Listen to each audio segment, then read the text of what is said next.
அப்புறம் கிருஷ்ணர் மாடு மேய்க்க போனார்.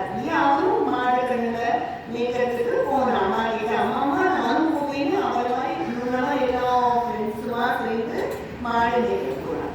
கோகுலத்துலேருந்து அவர் இருந்தா கோகுலத்தில் நிறைய அசுரர்கள்லாம் வந்தா இல்லையா, அதனால எல்லாரும் சேர்ந்து இங்க வேண்டாம், நம்ம பிருந்தாவனம் போயிடும். ஏன்னா பிருந்தாவனம் போயிட்டார். பிருந்தாவனத்துல கொஞ்சம் டிப்பா அப்புறம் கிருஷ்ணர் ஃப்ரெண்ட்ஸோட சேர்த்து மாடு மேய்க்க போனார் இல்லையா. பக்கத்துலயே என்ன மரம் இருந்தது? கோவர்தன மரம் பக்கத்துலயே. அங்க போய் மாடு மேய்ப்பார் ஃப்ரெண்ட்ஸோட.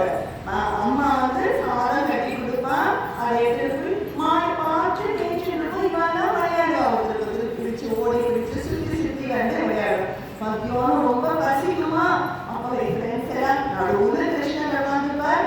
கிருஷ்ணரை சுத்தி எல்லா குழந்தைகளும் கோபாலர்கள் எல்லாம் சுத்தி வந்துட்டு எல்லாரும் உட்காந்து சாப்பிடுவார். தயிர் சாதம் தான், ஒரு கையில தயிர் சாதம், இன்னொரு அப்படியே முட்டாய் தொட்டு, ஒரு ஃப்ரெண்டு கிருஷ்ணர் கூட்ட, கிருஷ்ணர் இன்னொரு ஃப்ரெண்டு கூட்ட, ஜாலியா அவெல்லாம் டைம் ஸ்பெண்ட் பண்ணிட்டு இருந்தான். எங்க கோவர்தன மலைக்கு போய் மாடு மேய்க்க போவான். ஒரு தினம் என்ன ஆச்சுன்னா, அந்த